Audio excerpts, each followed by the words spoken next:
Newsroom থেকে আমার বাংলা নিয়ে আমি অতনু রয়েছে আপনার সঙ্গে। নজর আমাদের ভবানী ভবনে সরাসরি, কারণ ডেডলাইন ছিল সন্ধ্যে 6টার মধ্যে ভবানী ভবনে হাজিরা দিতে হবে অভিষেক বন্দ্যোপাধ্যায়কে।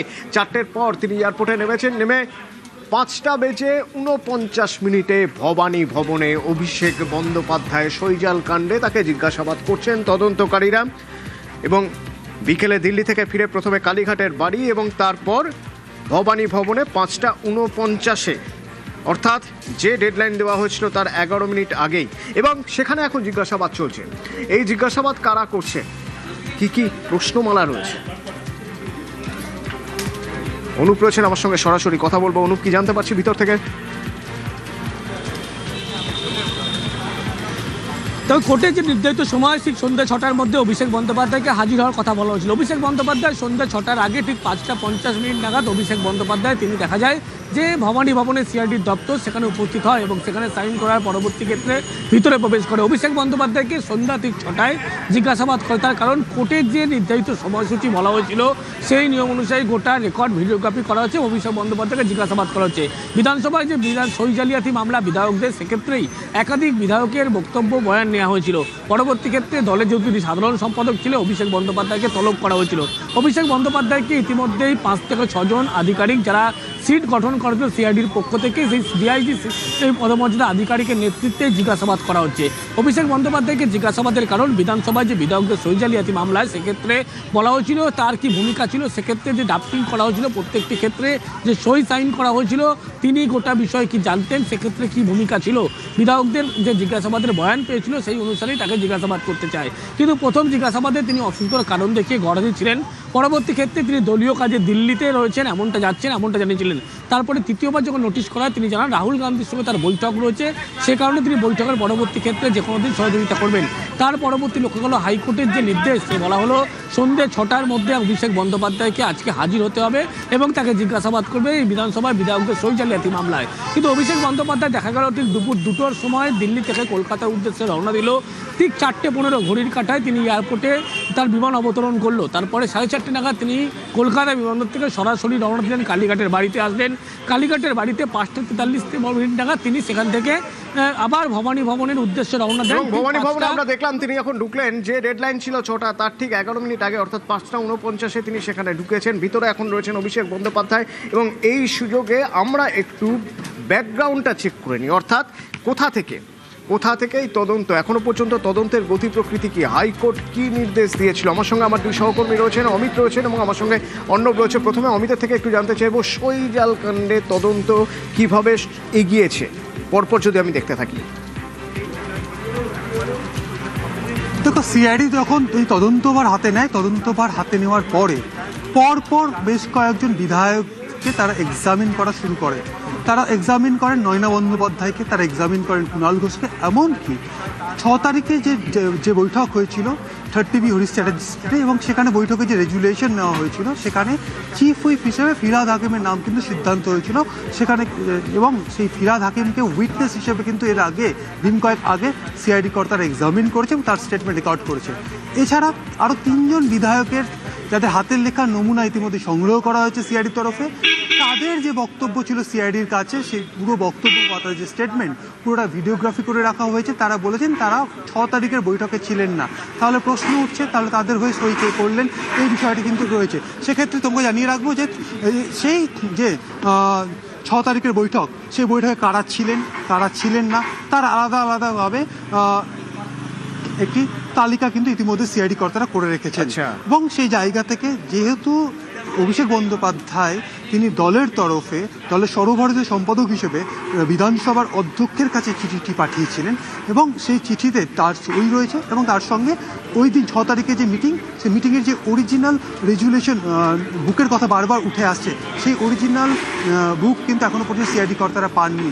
তারও কিন্তু হদিশ পেতে চাইছেন সিআইডি কর্তারা বারবার অভিষেককে সামান করেছে, 3বার সামান করে সেই রেজুলেশন নোটবুকের কথা বলা হয়েছে, সেটি কে পাঠানো হয়েছে কিন্তু সেটি কিন্তু পাওয়া যায়নি। গত দুদিন আগে দুটি জায়গাতে অভিযান চালানো হয়, সেখান থেকেও সেই অরিজিনাল রেজুলেশন নোটবুকটি পাওয়া যায়নি। তাহলে সেটি কোথায় গেল তারও কিন্তু সন্ধান পেতে চাইছে সিআইডি কর্তারা। সেক্ষেত্রে তোমায় জানিয়ে রাখবো, 3 জন বিধায়ক যাদের হ্যান্ডরাইটিং মানে হাতের লেখা নমুনা সংগ্রহ করে, তাদের মধ্যে কারা কারা রয়েছেন, অরূপ রায় রয়েছেন, বাহারুল রয়েছেন এবং একই সঙ্গে সুভাষিস দাস রয়েছেন। তারা বিচারকের সামনে তাদের হাতে যে নমুনা সংগ্রহ দুজন তারা দিয়েছেন। বিধায়ক প্রথম হুইসেল ব্লোয়ার ছিলেন, তাদের একজন সন্দীপন সাহা এবং আরেকজন হলো ঋতব্রত বন্দ্যোপাধ্যায়। ঋতব্রত বন্দ্যোপাধ্যায় অভিযোগ করেছিলেন যে বিধায়কদের সই জাল করা হয়েছে। সেদিন কি বলেছিলেন ঋতব্রত বন্দ্যোপাধ্যায়, শুনবো।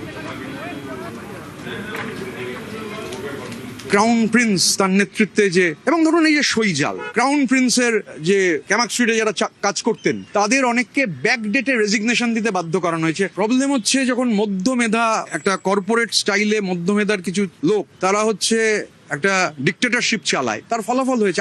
আমরা তো সই করতে গিয়ে দেখেছি যে ওখানে যে নেই তার নাম ব্লক লেটারে লেখা আছে। লোকে বেঈমান বলতে পারে, গদ্দার বলতে পারে, কেউ রাস্তায় চোর চোর বলছে না, গণপিটুনিও দিচ্ছে না, চোর পিটুনিও দিচ্ছে না। নামটা তো আমার সই নয়, আমি নাম লিখেছি, আইডেন্টিফাই হবে কি করে? আমার সিগনেচার দেখে তো আইডেন্টিফাই না হতে পারে, তারপর সই করেছি। এটাই প্রসেস। মারাত্মক অভিযোগ। এবং কিছু কিছু বিধায়ক তারা বলছেন যে তারা সেই সময় সেখানে ছিলেন না, তারা সেই সময় সেদিন ওই বৈঠকে ছিলেনই না। তো এই অভিযোগের তদন্ত করছে সিআইডি, যে তদন্তে হাজিরা দিয়ে এই মুহূর্তে জিজ্ঞাসাবাদের মুখোমুখি, ভবানী ভবনে জিজ্ঞাসাবাদের মুখোমুখি অভিষেক বন্দ্যোপাধ্যায়। কিন্তু এটার একটা আইনি পদ্ধতিও এগিয়েছে, আইনি পথেও এগিয়েছে বিষয়টা, যে আইনি দিক থেকে আজ হাইকোর্টের নির্দেশ ছিল সন্ধ্যে 6টার মধ্যে হাজিরা দিতে হবে অভিষেক বন্দ্যোপাধ্যায়কে সিআইডি অফিসারদের সামনে। অর্ণব, তোমার থেকে একটু জানতে চাই, ওই আইনি পথটা কিভাবে এসেছিল বা আইনের দিক থেকে কিভাবে এই মামলা এগিয়েছে?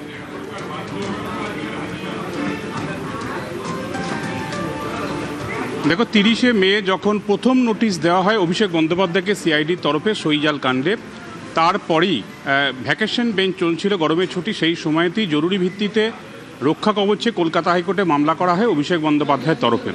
এবং সেই মামলার পরে মামলা শুনানি হয়নি, মামলা রেগুলার বেঞ্চে অর্থাৎ গরমের ছুটির পর এই সপ্তাহে শুরু হয়েছে। এই সপ্তাহে বুধবার দিন তার শুনানি হবে, এমনটা প্রাথমিকভাবে মৌখিক আশ্বাস দিয়েছিলেন ভ্যাকেশন বেঞ্চের বিচারপতি।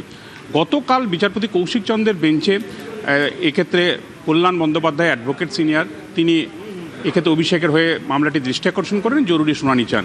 গতকাল বিচারপতি জানিয়েছিলেন মামলার যা আধিক্য রয়েছে, যে লিস্টিং রয়েছে, সেটা সম্ভব নয় কালকে করা।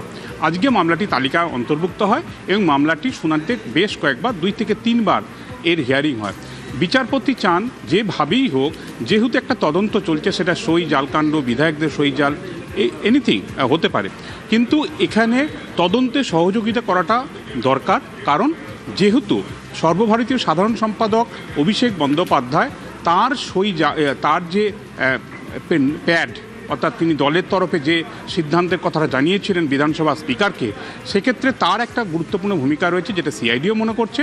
কাজেই আজকে সন্ধ্যে 6টার প্রথমে জানানো হয় কবে যেতে পারবে অভিষেক বন্দ্যোপাধ্যায়, এবং অভিষেক বন্দ্যোপাধ্যায়ের আইনজীবীরা 10 মিনিটের মধ্যে আদালতে জানান যেহেতু দিল্লি থেকে আজকেই কলকাতা আসছে, যদি আদালত চায় তারা আজকেই যেতে প্রস্তুত। এরপরই বিচারপতি কোনো রকম সময় নষ্ট না করে তিনি জানান যদি আজকে বিকেলে ফেরে, তাহলে সন্ধ্যে 6টার মধ্যে সিআইডি ভবানী ভবনে তদন্তের মুখোমুখি হতে হবে অভিষেক বন্দ্যোপাধ্যায়কে সইজাল কাণ্ডে, এবং সেই নির্দেশও দিয়ে দেওয়া হয়। এর পাশাপাশি জানিয়ে দেওয়া হয় যে তদন্তের প্রয়োজনে আবারও নতুন করে অভিষেক বন্দ্যোপাধ্যায়কে ডেকে পাঠাতে পারবে সিআইডি, এবং নিয়ম মেনে এই তদন্ত এগিয়ে নিয়ে যাবে। তদন্তে যদি প্রয়োজন হয় নতুন করে কোনো সার্চ করার, তল্লাশি করার, এটাও কিন্তু সিআইডির হাত খুলে দিচ্ছে আজ কলকাতা হাইকোর্ট। এবং এক্ষেত্রে আরও একটি বিষয় বলা হয়েছে, 48 ঘন্টার নোটিশ দিয়ে এরপরে ফের অভিষেক বন্দ্যোপাধ্যায়কে ডাকতে পারবে সিআইডি। তবে তদন্তে সম্পূর্ণভাবে সহযোগিতা করতে হবে অভিষেক বন্দ্যোপাধ্যায়কে, কারণ এই মামলায় এই মুহূর্তে সিআইডির আজকে কলকাতা হাইকোর্টে যে সওয়াল ছিল তাতে স্পষ্ট হয়ে গেছে এই মুহূর্তে অভিষেক বন্দ্যোপাধ্যায় আর এই মামলার কোনো একজন সাক্ষ্য নয়। যদিও যখন এফআইআর শুরুতে হয় হেয়ার স্ট্রিট থানাতে, সেখানে কিন্তু এফআইআর নেম অ্যাকিউজ, অর্থাৎ এফআইআরে অভিযুক্ত হিসেবে অভিষেক বন্দ্যোপাধ্যায়ের নাম ছিল না।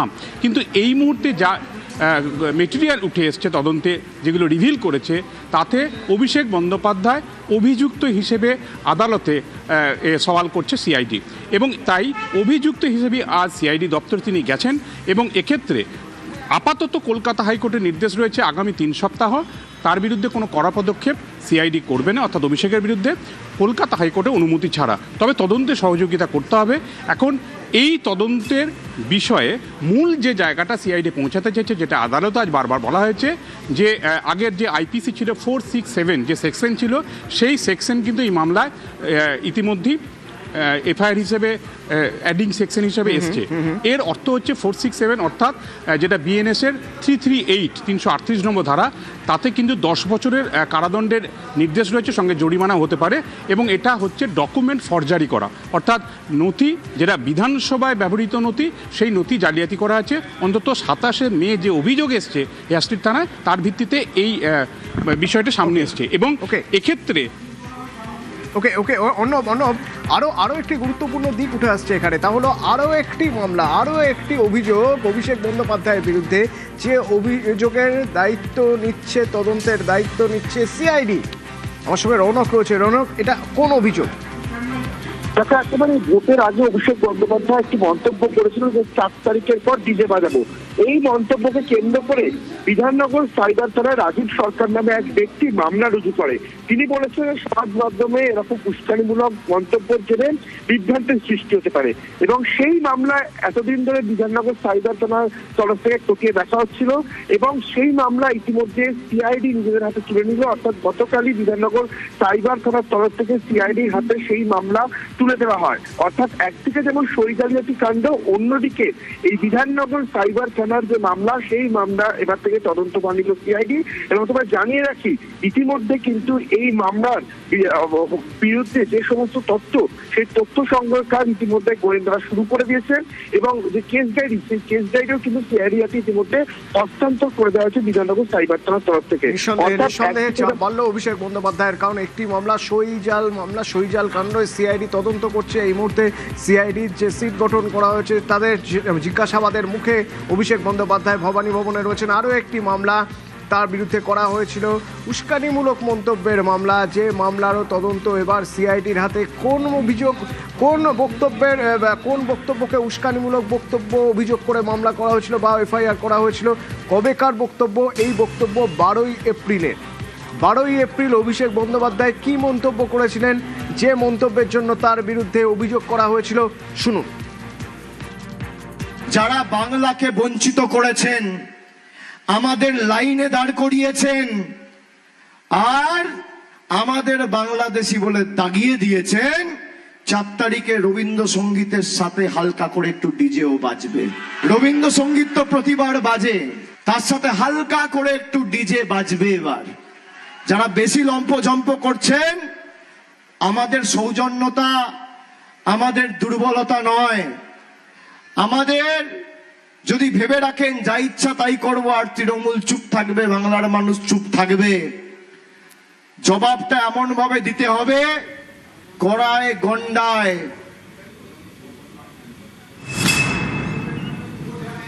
আর এদিকে কল্যাণ বন্দ্যোপাধ্যায় অভিষেকের সঙ্গে জন্য যে মামলাগুলো লড়ছিলেন, সেই সব থেকে সরে দাঁড়ালেন, বললেন ঔদ্ধত্য, হেরে যাওয়ার পরেও ঔদ্ধত্য, এই হারের জন্যই এই ঔদ্ধত্যের জন্যই হার, বলছেন কল্যাণ বন্দ্যোপাধ্যায়। একেবারে হুঙ্কার দিচ্ছেন, বলছেন যে এই ঔদ্ধত্য আর এসি রুমে বসে রাজনীতির জন্যই আজ দলের এই অবস্থা। বলছেন এই লোকটার জন্য, এই অভিষেক বন্দ্যোপাধ্যায়ের জন্য তাকে চোর শুনতে হচ্ছে, চোর স্লোগান শুনতে হচ্ছে।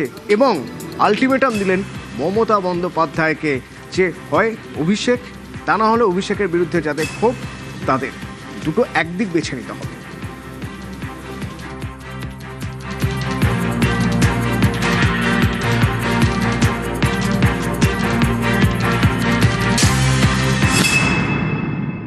এত অ্যারোগেন্সের কি আছে?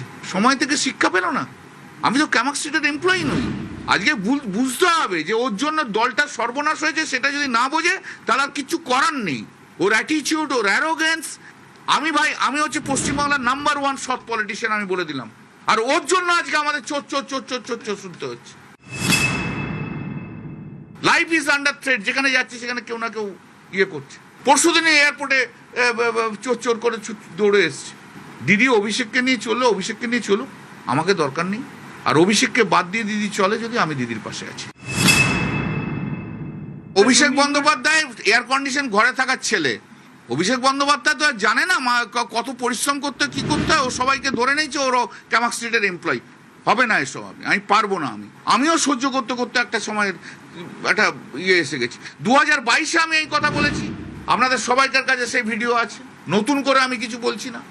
আজকে এই বিপদের দিনে দাঁড়িয়ে আমি দিদির পাশে আছি। তাকে পর্যন্ত কিভাবে রেসপেক্ট করতে হয় সে জানে না। সে যদি না জানে আর তাকে জানতে হবে না। মমতা দিও বেছে নিক, কি করবে? অভিষেককে নিয়ে থাকবে না আমার মতো যারা অভিষেকের প্রতি যারা ক্ষুব্ধ তাদের নিয়ে থাকবে? This is hard decision to take. কিন্তু আজ এই ভয়ঙ্কর তোপ কেন? আজ কেন বিস্ফোরক কল্যাণ বন্দ্যোপাধ্যায়? তিনি বলছেন অভিষেকের আচরণে তিনি অপমানিত। সইজাল মামলা, অভিষেকের হয়ে হাইকোর্টে আইনজীবী সাংসদ ছিলেন, কিন্তু তাকে না জানিয়ে আইনজীবী বদল করা হয়েছে, সেই অভিযোগই করছেন কুণাল। বলছেন শুনানির আগের দিন মাঝরাতে তাকে জানিয়ে দেওয়া হলো যে তার অন্য একজন আইনজীবী তার হয়ে লড়বেন। ক্ষুব্ধ কুণাল অভিষেকের সব মামলা ছাড়ছেন।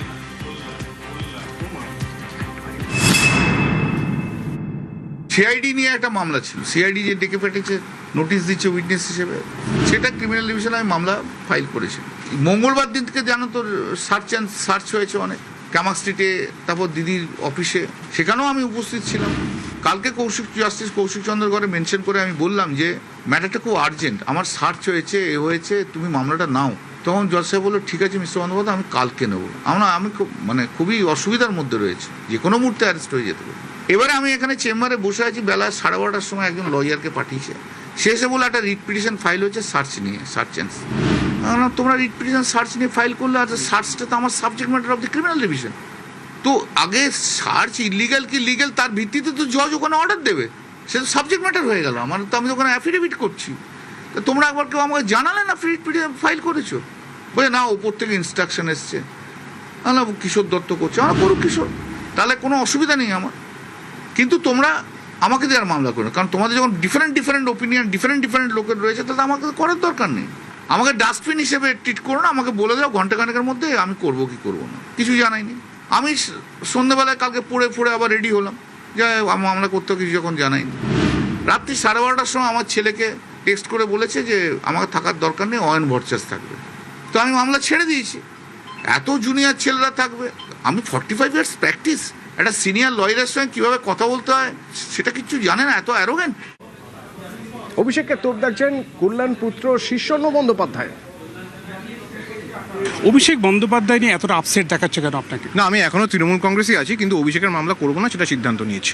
এটা কি কোনো বসেঙ্গিরি বা কিছু এমন না, উনি রাত্রিবেলা কমিউনিকেট করেছেন যে অন্য আরও উকিল থাকবেন, এবং ওনার যেমন চয়েস আছে অনেক উকিলকে নিয়ে কাজ করার, আমারও চয়েস আছে অনেক ক্লায়েন্টকে নিয়ে কাজ না করার, সেই জন্য আমি চুজ করেছি না করার। উনি তো দলের সর্বভারতীয় সাধারণ সম্পাদক, আপনি হতেই পারেন, আমিও একজন অ্যাডভোকেট, আমার কালো কোট আমার কালো গাউনের আমার পরিচয় আছে, আমারও একটা চয়েস আছে।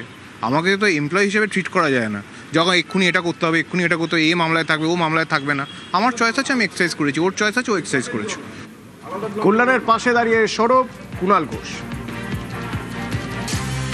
কল্যাণ বন্দ্যোপাধ্যায় তিনি মমতা বন্দ্যোপাধ্যায়ের অত্যন্ত পুরনো দিনের সাথী, সৈনিক এবং দীর্ঘদিনের তৃণমূল কংগ্রেসের নেতা, সাংসদ, আইনজীবী। ফলে তিনি আইনজীবী হিসেবে কোন বিষয়টা তার মনে লেগেছে বা তিনি আহত হয়েছেন, সেখানে তিনি কি প্রতিক্রিয়া দিচ্ছেন তার উপর দাঁড়িয়ে আমি কোনো মন্তব্য করব না। এরমও হতে পারে পরবর্তীকালে আলোচনার মাধ্যমে এই বিষয়টা নিশ্চয়ই তিনিও প্রেক্ষিতটা হয়তো আলোচনার মাধ্যমে বুঝবেন, কিন্তু কল্যাণদা যে মন্তব্য করেছেন বা যে অবস্থান নিয়েছেন সে ব্যাপারে একজন আইনজীবী কি করবেন এ ব্যাপারে কোনো মন্তব্য করার এখতিয়ার আমার নেই।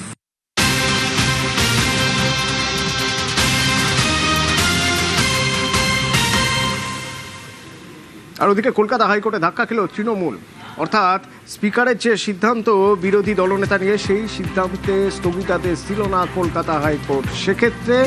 সেক্ষেত্রে বিরোধী দলনেতা আপাতত বিরোধী দলনেতা থাকছেন ঋতব্রত বন্দ্যোপাধ্যায়।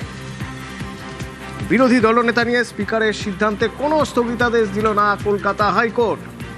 ফের একবার ধাক্কা কলকাতা হাইকোর্টে, ধাক্কা তৃণমূলের। আপাতত বিরোধী দলনেতা থাকছেন ঋতব্রত বন্দ্যোপাধ্যায়। 16ই জুন ফের কলকাতা হাইকোর্টে মামলার শুনানি। আপাতত বিরোধী দলনেতা ঋতব্রত বন্দ্যোপাধ্যায়, কারণ কলকাতা হাইকোর্টে যে মামলা করেছিল তৃণমূল, সেই মামলায় স্পিকারের সিদ্ধান্তের উপর স্থগিতাদেশ দিল না হাইকোর্ট।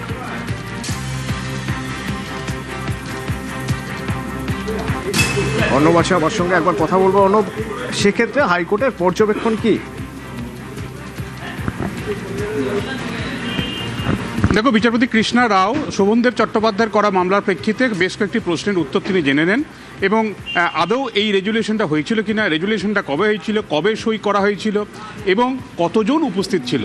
এবং এক্ষেত্রে কল্যাণ বন্দ্যোপাধ্যায়, শোভনদেব চট্টোপাধ্যায়ের আইনজীবী, তার উত্তর ছিল 6 তারিখ মে মাসে রেজুলেশন হয় তৃণমূল কংগ্রেসের বিরোধী দলনেতা হিসেবে শোভনদেব চট্টোপাধ্যায়কে নিয়ে, এবং 6 তারিখে রেজুলেশন হলেও সইটা করেছেন 19 তারিখে বিধায়করা, এবং 64 জন বিধায়কের সই রয়েছে।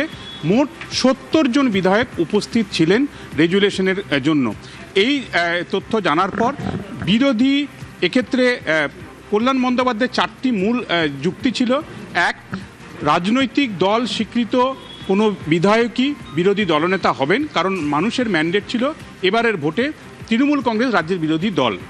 এই জায়গায় সেই কাজ হয়নি, অর্থাৎ রাজনৈতিক দল স্বীকৃত কোনো বিরোধী দলনেতা নন, বিদ্রোহী বিধায়কদের নির্ণীত একজন বিরোধী দলনেতা হয়েছেন, এটা আইন মোতাবেক হয় না।